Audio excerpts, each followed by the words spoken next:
Hi everyone, this is CrashMeTwice and hope you're all doing well.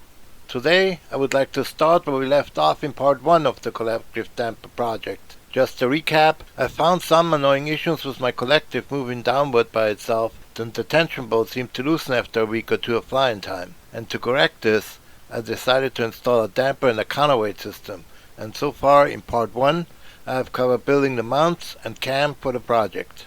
Now let's get started on part 2. First off, I have also found that when the collective tension bolts are loosened, the collective developed a good amount of axial play or deflection side to side. I whipped out my dial indicator to get an idea of how much I'm dealing with here, and the amount I discovered was frankly unacceptable, as you can see. I start off by taking apart the collector in search of the issues.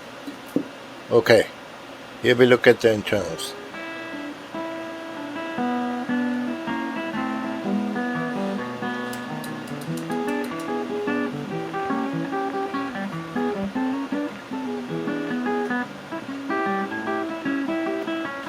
The two tension bolts hold a clamp-type bracket and thread into a standard nut. I think lock nuts would work better for my project. I take out the shaft and see how this works. Simply two halves of plastic, likely made from Teflon or something similar, clamped to the shaft and hold it in place. There's no other support for the shaft, and that's what causes the entire thing to move left and right like a poodle's tail, but not clamped all the way down. The shaft contains a milled cutout for the magnet on one side and the slot for the cam on the other. To make this work for me, I need to turn the shaft down a bit, adding some masking tape to protect the magnet from metal debris. In the shop, I turned down the shaft so it will fit below the cover and not stick through it. This will make sense to you later in the video why I did this. Now it's time to make a new cover from 1/4 inch aluminum to have a good foundation to support the damper cam and the flange bushing, which in turn marry the collective shaft to the housing. After cutting the plate roughly into shape, I milled both ends to square, giving them a finished clean look.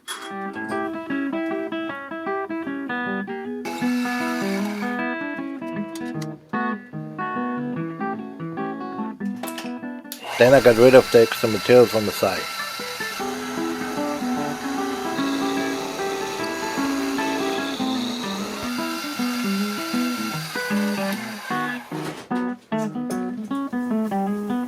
I clamped the original cover to the just-made plate, which allowed me to drill L mounting holes without measuring each one out. I'll be using my eye over thumb approach on that one.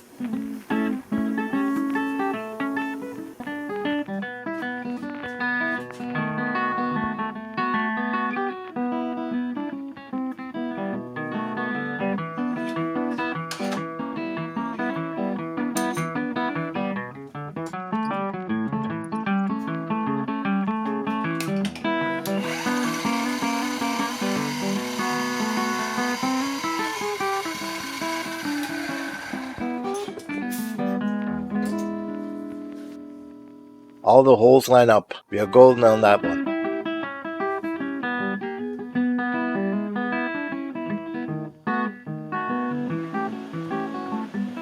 Ready to test with the plate though.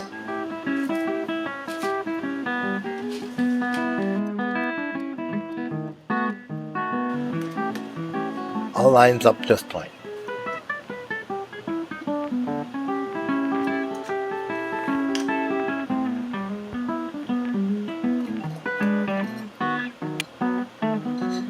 Now I need to round the corners off and make the cutout to match the original plate.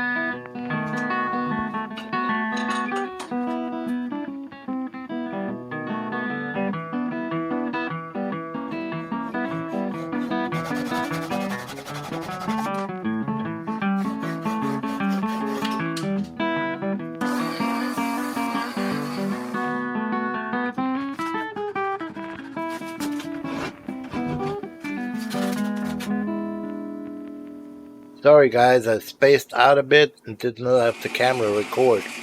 What you see here is the almost finished flange. I'm at the step where I turned it to the width I needed it to be. I turned a scrap piece of stainless round stock into a flange. I made 6 holes and threaded them to fit M5 bolts. In the center, I press fit a brass bushing for a shoulder bolt which will support the shaft. I then measured the center of the plate and drilled an 8mm hole into it.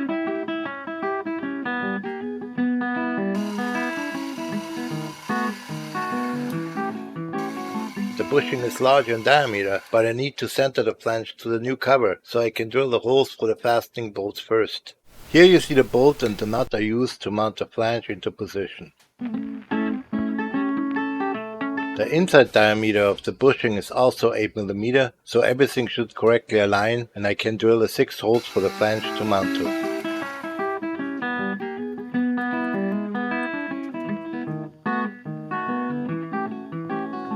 Now I milled the center hole to the exact outside diameter of the bushing. This allows me to drive the bushing into the new cover plate as needed when final adjustments have to be made.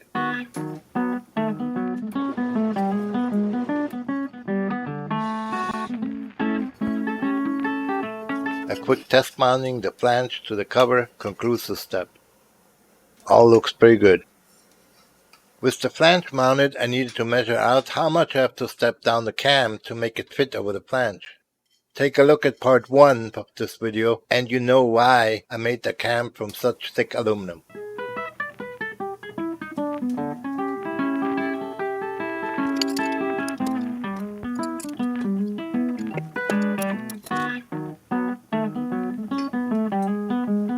Removing the material for the step down on the mill is next item on the menu.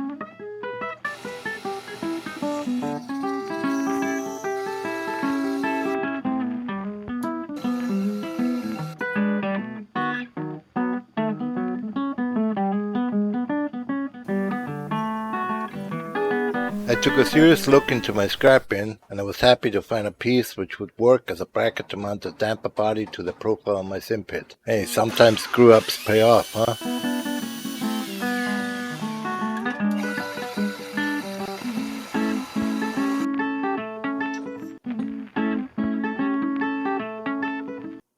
This bracket consists of 1 hole which will support the post for the tie rod end and 2 more elongated holes mounting it to the profile.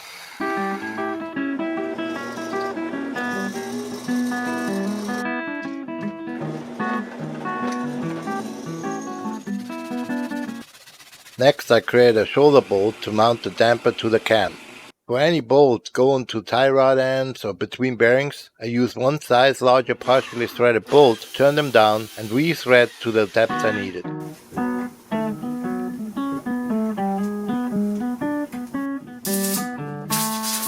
The counterweight consists of aluminum tubing for the body, aluminum rod for the caps, and copper tubing for the internal sleeve. This allows the steel rod to slide smoothly as the copper will act as a lubricating bushing kind of thingy.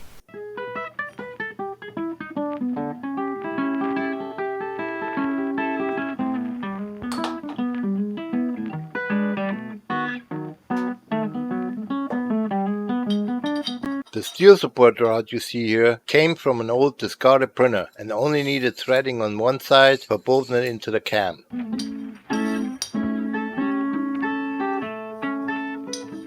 Turning the aluminum tubing ends on facing and turning out the end caps for a nice and tight fit, and the center on both caps are drilled for a M10 internal thread.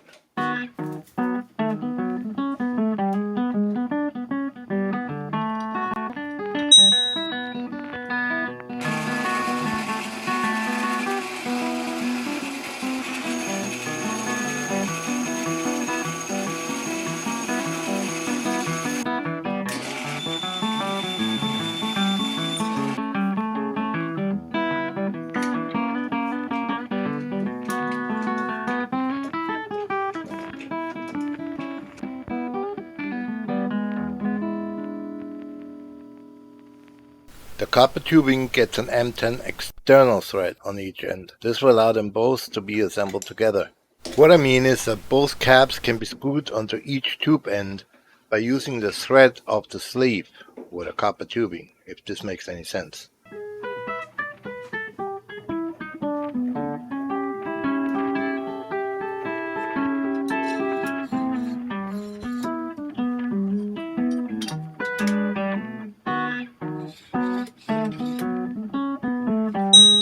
Okay, let's keep going.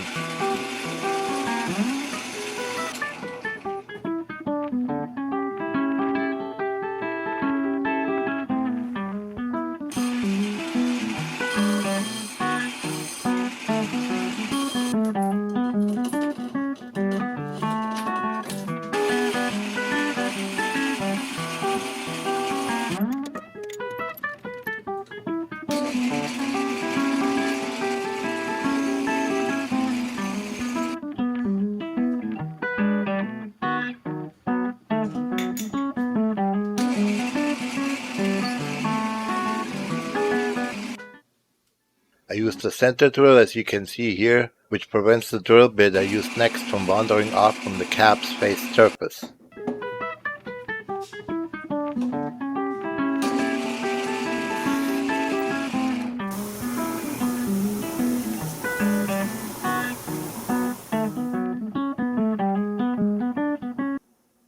Next follows some simple fit testing to make sure everything goes together as intended.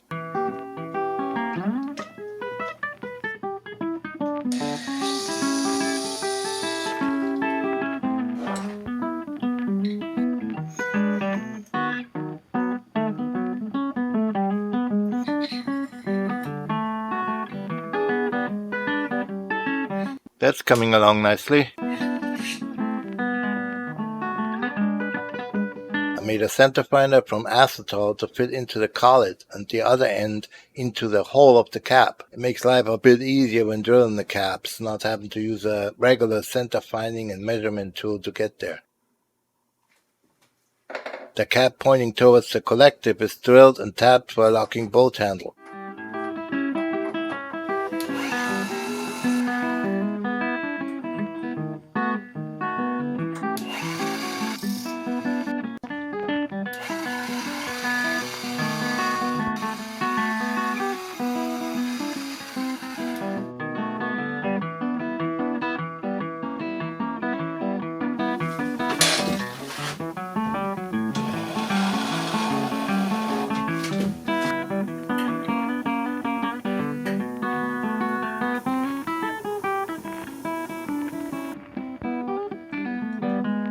I got this handle some time ago with a miter guide I never used.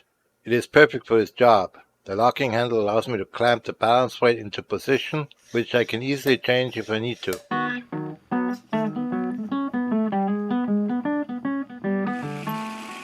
And the end cap receives a knurled treatment, making it easy to remove or tighten.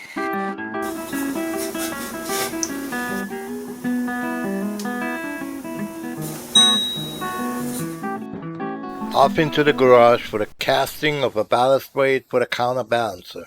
Aluminum makes a great form for casting fishing weights, and therefore I thought this should work for my purpose. I used some buckshot and a crucible for the process. The wife was also employed.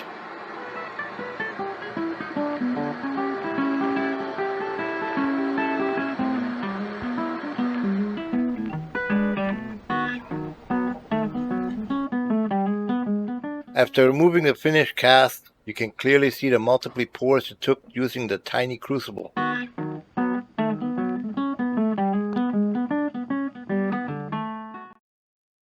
Turning and drilling the magnificent grate was next.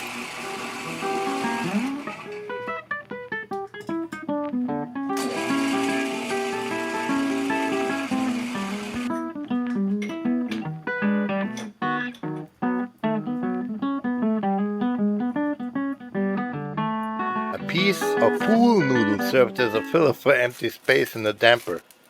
Couldn't find anything more professional.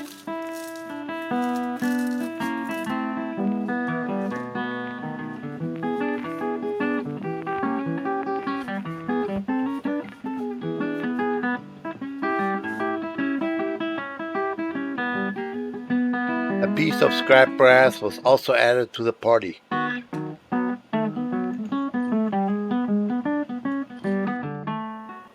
On the scale, we have the counterbalancer before and after adding the weight. Reassembly time. As I previously mentioned, I replaced the standard nut with stainless steel lock nuts. And now I adjusted both tension bolts just enough to make sufficient contact, but the shaft can still be turned easily with my fingers.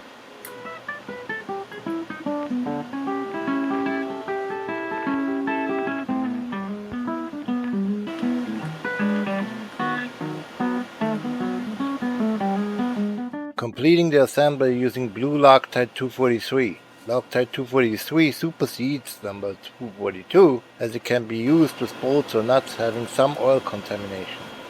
You do not want to try this with 242.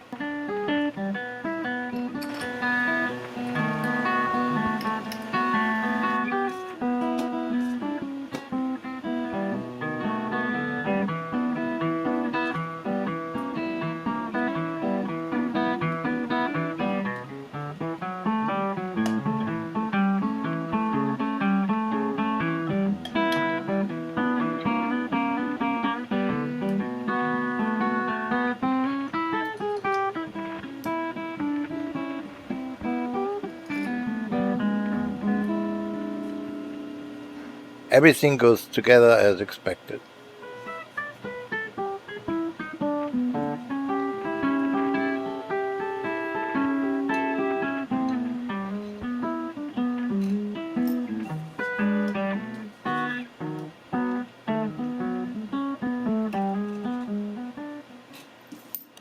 Finally, it's simper time.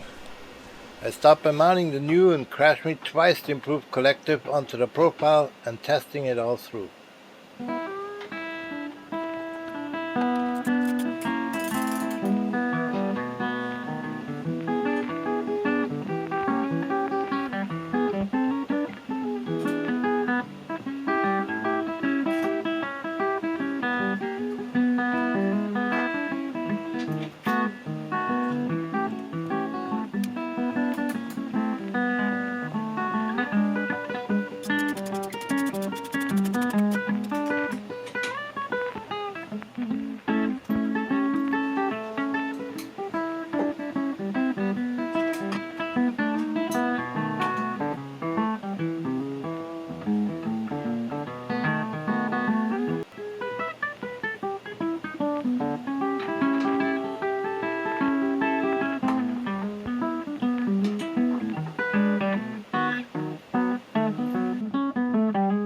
I watched part 1 to make part 2, so if you got this far without watching part 1, I commend you, as I couldn't have done all of this without it. Anyway, without the damper there is no resistance at all, and the entire collective moves up and down as smooth as butter. I'm pleased as pie. Mounting the counterbalancer is next on the list.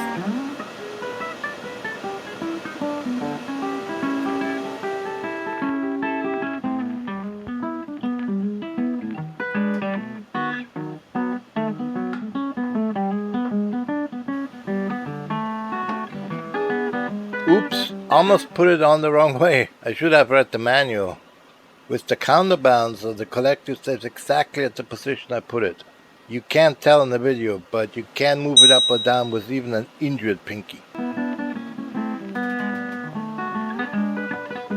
Well, dust covers back onto the control box and off we go, aligning it via the slots in our post bracket.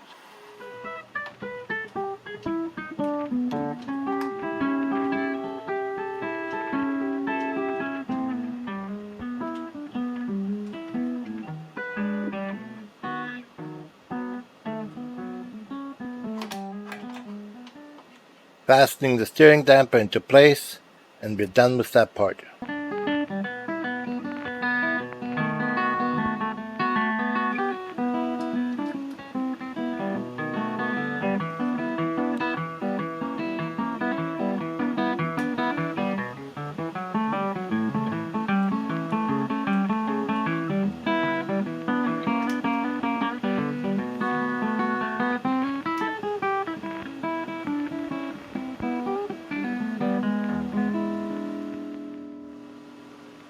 I was especially interested in how much deflection I could have eliminated.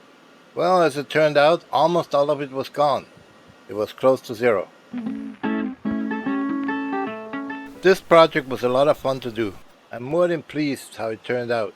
Oh yeah, part 3 will all about me flying my improved collective.